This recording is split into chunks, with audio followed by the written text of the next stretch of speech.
What's up guys, Magic Knives here, and in today's video you're watching a new Airsoft review video.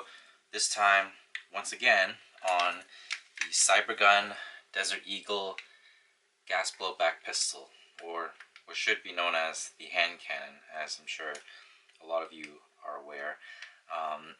This is a sort of update video more so, as I did do a review on this particular gun 2 years ago, but it was just the original or the Mark 19 version. This is the L6 version, which after 2 years of having to work on this gun, plink with it, run it at our airsoft range at Soli, I just decided, I don't know, especially with some of the Deadpool movies that I've been watching as of lately, most recently the Deadpool and Wolverine one, that I decided it's been getting at me. I've enjoyed shooting this over the years of having to work on this gun and test it out and lend it out to the players at our airsoft range.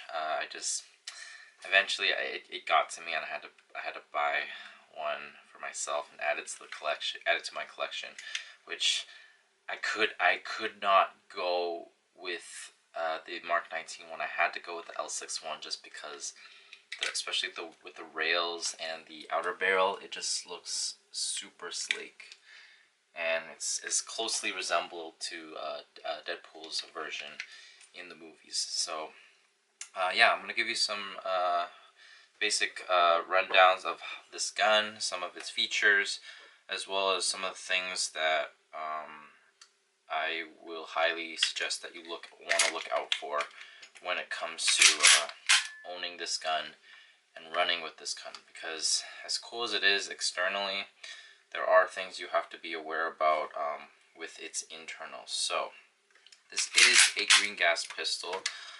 You will get a 27 round magazine. Now, for whatever reason, a lot of sites mistakenly say 21 rounds, including Red Wolf Airsoft. It actually holds 27, so unfortunately there is no channel for you to see the BBs and how many rounds are left, not like with the Tokyo Marui one. That's just because I guess they wanted to go with as much realism as possible, so they went away with the channel.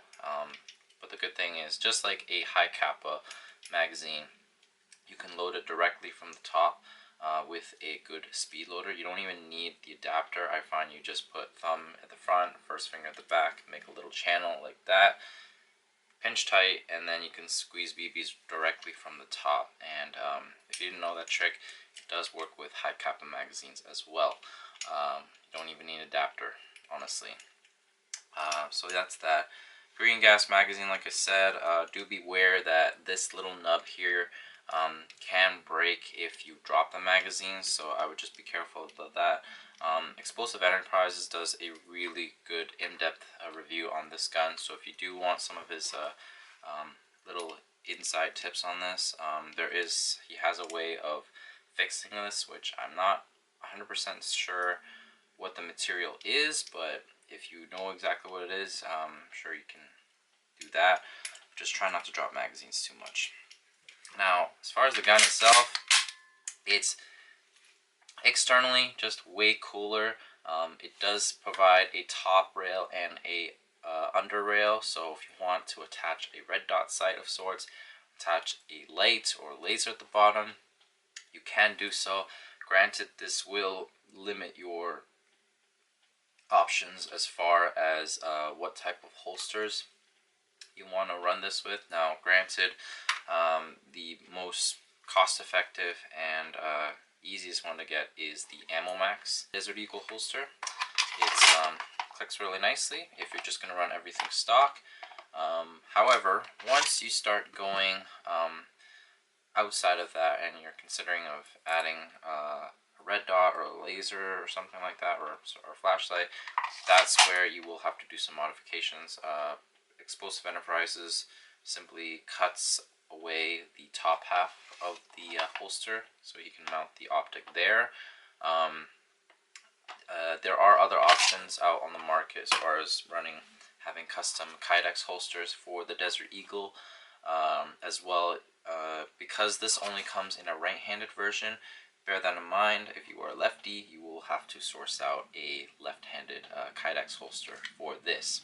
Or if you're just looking to run this with go dual wielding with this, if you're able to get to and go all Deadpool style, which would be pretty sick. Single action. So what's kind of interesting is if you cock the hammer back, even without racking the slide, it will fire the gun. Now, obviously, if you didn't have a round in the chamber, it's not a safety concern, but do always check your chambers, guys, because unlike with real guns, you cannot eject the round out of the barrel. So you always got to check the chamber to ensure it is fully empty. Now, as far as performance goes, as you see with that a little demo there, if I cover it again, round empty, mag empty, no mag in, no barrel, no BB in the barrel. You can see this thing kicks like a mule, and it's still pretty cold here up in Canada, but man, like if you're running this in a summertime and or even using red gas on this thing kicks hard. Now I would advise caution if you're going to use anything more than green gas, especially if it's not winter time. I would say red gas, I would save it for the winter time if you do want to run this in the winter time or in just colder times of the year, because as you can expect, this is not a very winter friendly gun. I've done so many tests on this gun, and the most optimum temperature, like with most airsoft guns, is going to be anything above 20 degrees Celsius. Now, for the best performances for this, to get the most recoil out of it, anything between 25 to 30 degrees for the magazine temperature after you've gassed it. It takes about 8 to 10 seconds of gas charge to get a full fill, because with the wider magazine you do hold more gas in it, which is great. Hence, because you do need a lot of gas to actually operate this gun. Yeah, you can get the most amount of recoil and kick, but without causing any risk of breakage to your nozzle. And that is the other thing I do want to mention, is that the nozzle, which does poke out here, if I pull it out a bit, you want to always keep an eye on the nozzle, because if you start noticing the lack of recoil and it is just not properly cycling or kicking as hard, especially if it is the warm temperature with your magazine or warm time of the year, that is very likely due to your nozzle cracking or breaking. And I've had it a few times, especially if you're not knowing what you're doing. Do not heat this more than 30 degrees, because that is more likely going to break your nozzle and you're going to have to replace it. So if you're going to run this gun, guys, make sure you get yourself a extra nozzle or two to replace it, because trust me, if you're going to shoot this a lot and you're going to be having a lot of kick out of this gun, it is something to have as a spare, because unfortunately with how much recoil this thing gives, the plastic nozzle will break. It works great, but it's going to break at some point if you're not taking good care of this thing. So I would just get an extra spare nozzle or two to replace this guy, to keep this guy running. Explosive Enterprise, once again, breaks down the video of how to take it apart, just so you know how to replace the nozzle if you need to. It's really not that complicated. So now the other thing to keep in mind is, and I've done a review or a tutorial video on this, is that you will want to check your slide release or slide lock, because what I've noticed is that as of lately with these magazines, and when you lock the slide back, or when the gun is empty and the slide locks back, it doesn't push up all the way into that gap or that notch. So, and what I found is that because there's just not enough pressure from the magazine with that little lip there, or there's just too much space with the slide lock, or that pushes this part doesn't. There's too much space for this to push the slide lock up, and I did do a video on how to fix that, just to ensure a full slide lock into the notch there, just so it's not like, if I were to do it, it's not barely hanging onto the notch like so, because that was happening with the models that I was or with the model that I was working on initially for the airsoft range, and turns out it's pretty much happening with all of the Desert Eagles that I've been experimenting with. So that is something you will probably have to address, just to ensure you're getting a full slide lock and getting the slide lock into the notch. And the easiest way to fix that, or what I found a way to fix that, was using which I have right here. These are size number 2 O-rings, which I normally use. You normally use it for your gas magazines, but I found it also worked for this, where you just simply super glue it right at the bottom of the slide lock inside the gun. I will leave a link in the description of the video if you want to check that tutorial video out, so you know how to address this problem. So once you've made that modification or fix on the slide lock, it will work properly as it should. Yeah, so it's unfortunately, obviously, like with most guns, nothing is perfect, but at least with both having a few nozzles in spare to replace it, as well as you know, modifying or just fixing the slide release or the slide lock to ensure a full slide lock. That will just ensure that the slide properly locks back on the last shot, and when you're reloading, that if you reload the magazine, it's not going to automatically send it forward. It still might sometimes, but at least it's not the end of the world, because if you do slam it in the new magazine hard enough, it will still send the slide release or the slide forward, just with that extra inertia that you're sending into the gun.